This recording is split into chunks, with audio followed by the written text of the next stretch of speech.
Camera rolling na. Hello guys. What's up? This is Ralph of 2025. Today is May 31 of 2025 and today is wala akong ginagawa dito sa bahay. So, tambay na naman tayo, no? Wala namang ginagawa. By the way, take a look at this. Yan. Naghihintay na lang ako i-reset yung aking laptop because ako hindi akin yung laptop pero pahiram na sa akin. Pero i-reset ko siya because it's actually puro pa English. Kasi nga naglalag na siya at hindi ko na siya nagugustuhan. So, ngayon wala. Nakatunga nga lang ako dito sa baba. And this is my place. This is where I sleep. This is electric fan I bought on TikTok shop and kahapon lang din siya dumating. It's actually good naman. So, yun lang. Mag-start na ba ako ng vlogging era? Yo, it's super... Ano nga content ang pwede kong gawin? Maybe workout or anything. Ang tawa ko pala. Anyways, goodbye. That's it for the video. See you later. Alligator. Camera rolling ulit. So, hello again. This is Ralph. Natakpo yung camera. So, for a while, wala mo tayong ginagawa. So, let's try vlogging. This is the continuation of the first video. Okay? Kakat ko na lang sa video editing sa CapCut. So, I just want to flex to you guys my physique. Kasi lately, tumataba na ako. And medyo kailangan ko na mag-get into shape.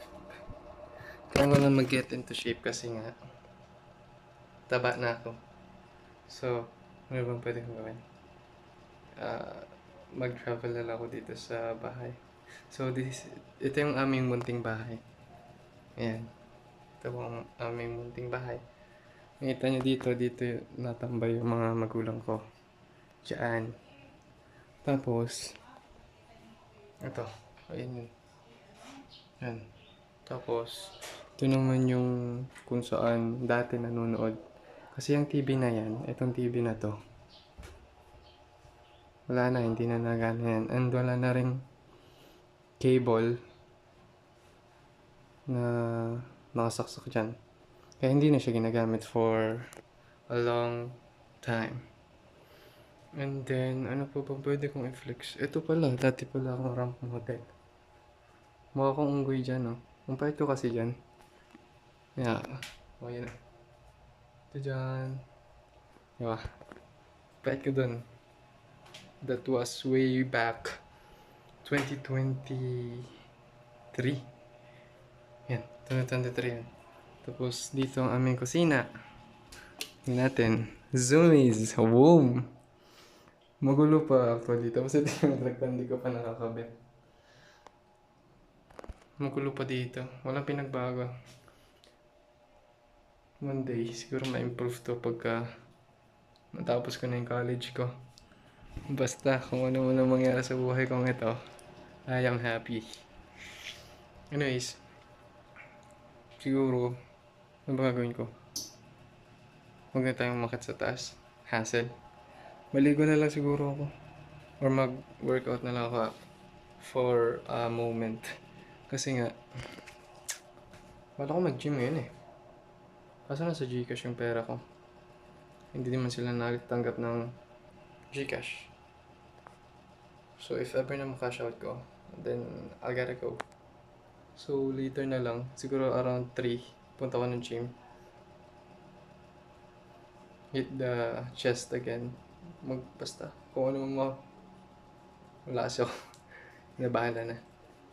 Bye bye. Later na lang. Paano ba to? No guys, this is Ralph again. nagbabalik kakatapos ko lang maligo. Actually na naman. Ngayon, namumblema ako. Putang ina mo. Sorry sa word. Namumblema ako dahil nag-announce ang aming prof sa Thermodynamics 2 na ang mga magre-removables daw ay tomorrow, and nasa acceptance stage na kasi ako kasi hindi ako pumasa. 68 ang average. Pero in-announce ni sir, last time na in-announce ng sir ay all of those PIPS students na nasa 16 na average are going to have removal exam. So, doon pa lang, wala na, sablay na, hindi na abot yung akin. Pero, ngayong araw na to, in-announce niya na kasama mga person na katulad ko na merong average na 68 so magre-removals, tapos 70 dapat ang ma-reach na score. Ngayon, anong problema ko dahil wala akong aral. wala akong aral, tapos hindi ko alam kung tutuloy ko ba, kung papasok ba ako bukas para sa exam or i-retake ko na lang. Siguro, ewan ko, nakakapang kasi wala kasi akong aral.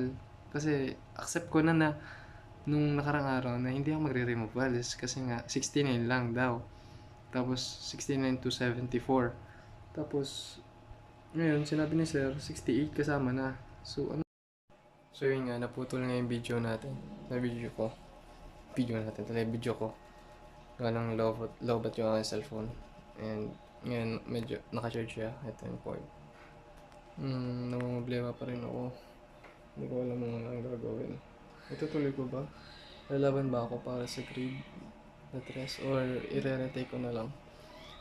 I'm in a very tough situation kasi cover to cover yung magiging exam. Tapos 70 pang kailangan mapasa. Ay ma-reach na score. Tapos isang araw lang mag-aral. Ano ako, hilo? Di naman ako immortal, di naman ako robot. Wala eh. I've decided na. Hindi ko na lang ituloy. I-retake ko na lang yung subject na yun. Kasi mahirapan ako. Isipin mo kung i-review ko siya ngayong araw, ng isang araw lang, tapos cover to cover, walang mapapasok sa utak ko. Sa mga cycle pa lang, hirap na. Paano pa kaya dun sa mga mga Rankine cycle, mga regenerative, superheated, what else, what's more? So, I've decided na huwag ko na i-take. Ipapaliwan ko na lang yung bukas. I know na sayang. Sayang yung opportunity, pero wala eh. Na hindi ako prepared. Ayokong lumaban sa mga bagay na hindi ko alam at hindi ko wala akong masyadong gaanong preparation. Ayokong maging joke. Ayokong maging katawa-tawa sa pagsasagot. Kaya ayoko na mangyaring tulad ng dati. Kaya hindi ko na iti-take ang tomorrow na exam. Bahala na. I'm sorry, Mapa. Bahala na. So, ngayong vlog na ito, it is a lesson learned na kailangan pagpursigihan sa pag-aaral. Ang hirap pagka pabagsakin ka. College makes you humble. Matalino ka nung senior high school, pero bobo ka naman sa college. Pero that's only natural.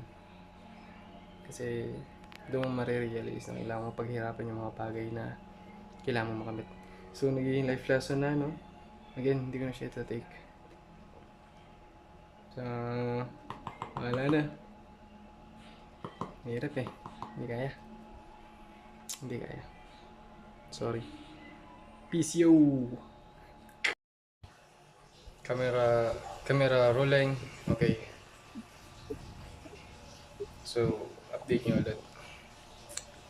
Hindi pa rin mga pag-decide. I'm still hesitating na kung iti-take ko ba o hindi. Pero doon sa una kong nasabing statement, hindi ko na siya i-take. So, I guess, doon pa lang, wala na. Ang hirap kasi guys, ang hirap. Iniisip ko pa lang kung paano ko aaralin lahat yon cover to cover. Makes my mind blow. Kung ilang topics lang, cover to cover. Damn. Kaya, wala lang. Regrets. Kung regrets,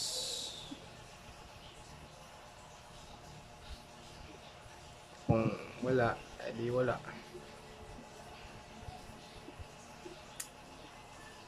Anyways, look at this guys.